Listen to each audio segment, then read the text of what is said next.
So today I will be reviewing Little Women Dallas Season 2, Episode 3. So this episode, I wanted to start out with the Tiffany and Austin storyline because, I don't really talk about them too much this season, okay? Just this season, okay? So they started out, Tiffany and Austin was talking to Tiffany's parents and getting advice from Tiffany's parents because they want to know if the relationship is on the right track. I think they were thinking about getting married and they just wanted to talk to Tiffany's parents about it. Now, if it was anybody else, I would say, why are you talking to your parents about your relationship? Like, do you need approval to date whoever you want to date or marry whoever you want to marry? You don't really need approval. You have to live your life your way for you, no one else. But I'm not talking about anybody else. I'm talking about Tiffany and Austin. Now, the mom was saying that Austin was a little bit immature and couldn't really hold a job and needed to get a career. She might be right. Just a little bit right. A little bit lot.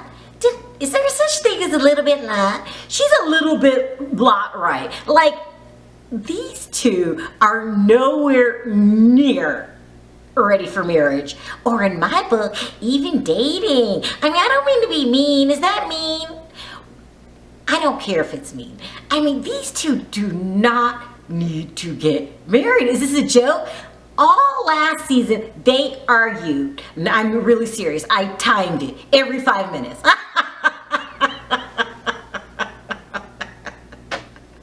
Okay, I didn't time it, but it felt like every 5 minutes. They're always arguing. She's putting him out. She says, get a job, you bum. And then next scene, he's back. Now, here's what I think is going on. This is just my opinion. I don't want anybody leaving comments in the comment section. You are so wrong. You're so mean. I'm not trying to be mean, okay? I'm a realist. Okay? And sometimes realists get misdiagnosed as being mean, but it's not mean. Listen, it's obvious Tiffany really likes Austin a lot. That's why she keeps coming back. But she doesn't like his reputation. I don't even think she's upset that he's not a consistent worker.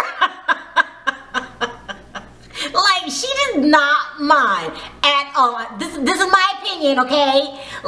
She doesn't mind if she's at work and he's at home playing video games all day. She doesn't mind. But she gets embarrassed when the cameras are around. And they just watch him. Remember last season there were dishes in the sink and he was playing games all day?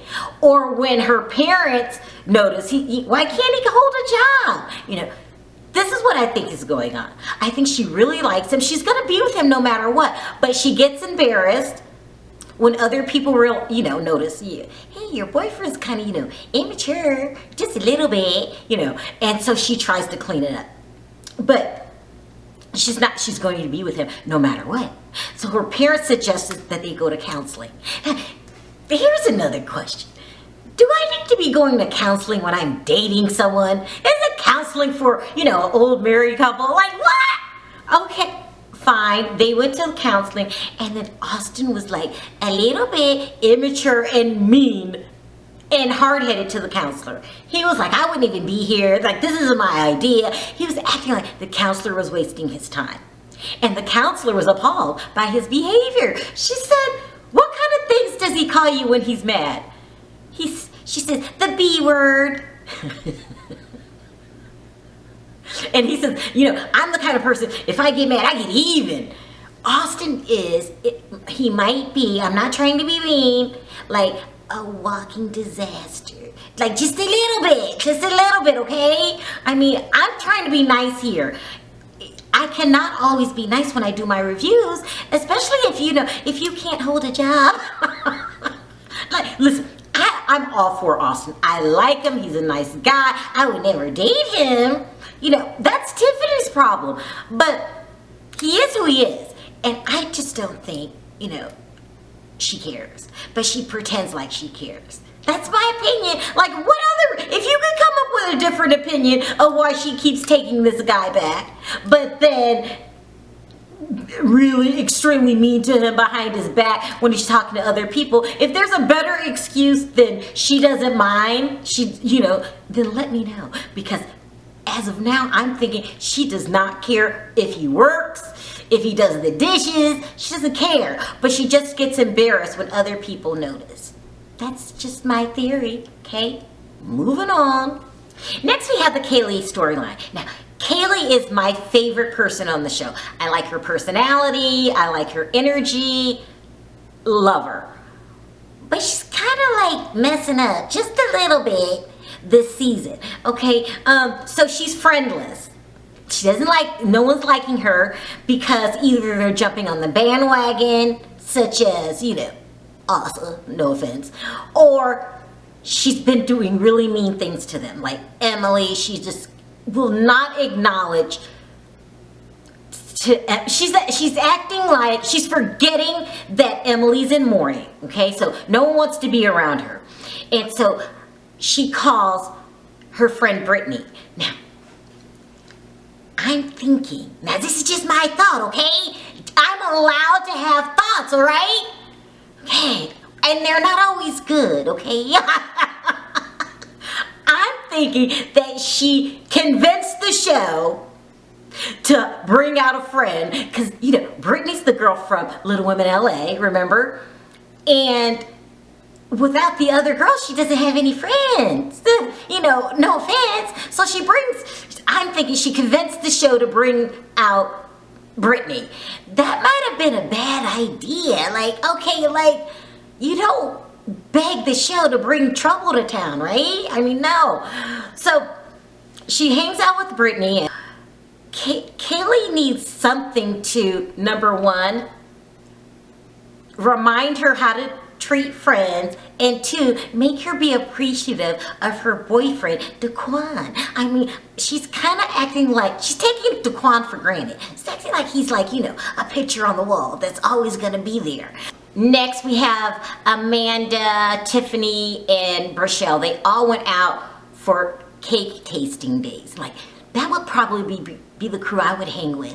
I mean, I like cake. So, I would go and listen to their problems while I'm eating. Okay, so, first of all, this season, I'm really liking Rochelle. When she's not beating people up, she's pretty nice, and she's very smart.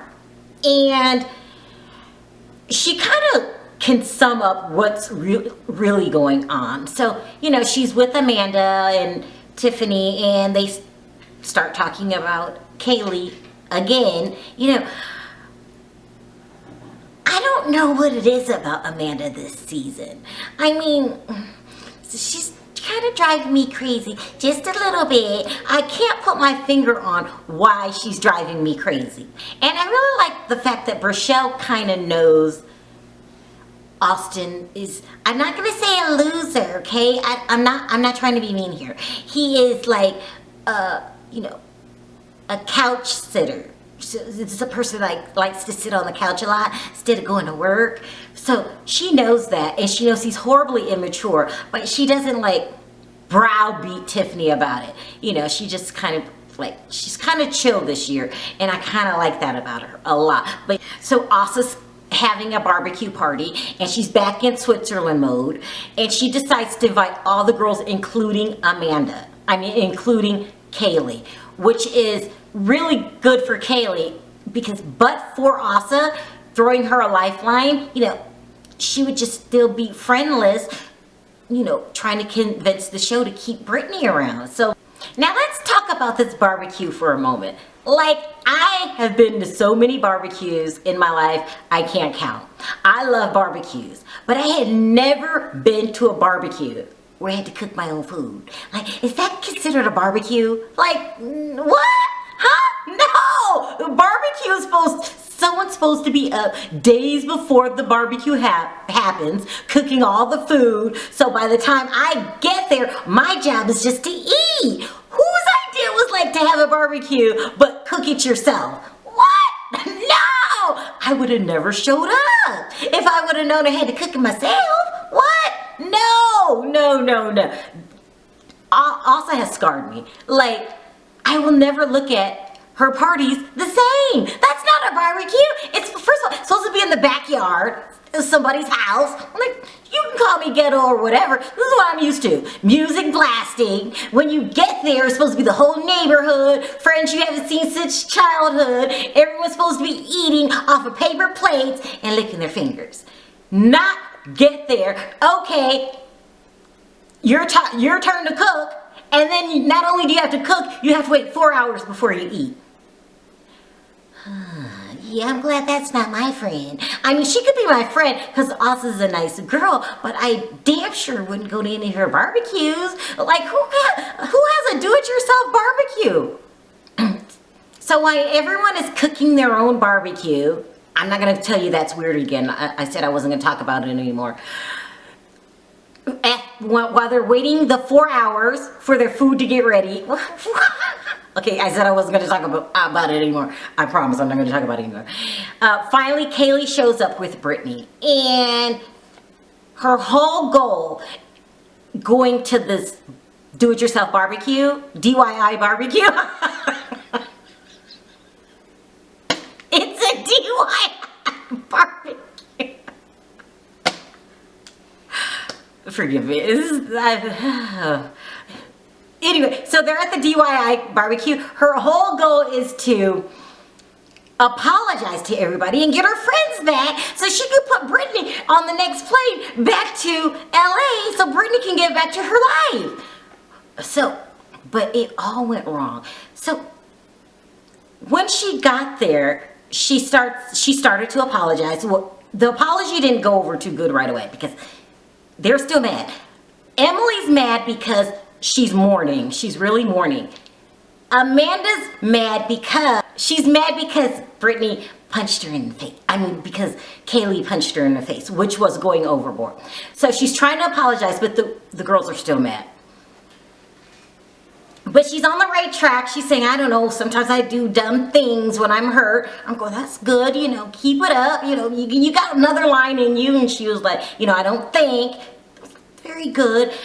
But then all of a sudden, Brittany jumps in. So Rochelle tries to calmly say, get the hell out of our business. But she was like, wait a minute, you weren't, time out, you weren't there. She has a point. Like, I wish I would go to one of my friends' house. And she starts talking to her other friends about something that I had known nothing about or wasn't there for, and I would just jump in. Like, what? Could this, Brittany, didn't you learn when you were on Little Women LA and they all turned on you too? Like, you have to, like, stay out of people's business. So Rochelle gave her warning number one, then she lets Emily talk. Emily's saying her feelings, how, you know, you have no idea what I'm going through. Then I don't know, is it because Brittany went rogue, but now Caylee decides to go rogue, and she was like, well, you don't know what I go through either. She's back to that. Would you stop? I mean, I wish I had a hotline I can call, you know, during these scenes, and I'd be like, Caylee, no. Now you're making a left. You're making a left. I mean, she keeps insisting that Emily gives her some kind of recognition for having the miscarriage. The episode was pretty good. It really was good. I mean, I hate to, like, you know, enjoy other people's pain, but it was really, really good. I mean, it was really, really good. And I like this season a lot better than last season. So I have to be back next week to find out what happens, because it left off on to be continued kind of situation. So we'll see how it goes. But, you know, I'm going to pray for you, Caylee, but I don't think this is going to work out too good. You know, I'm just saying. Thanks for watching. Talk to you next time. Until then, I'm out.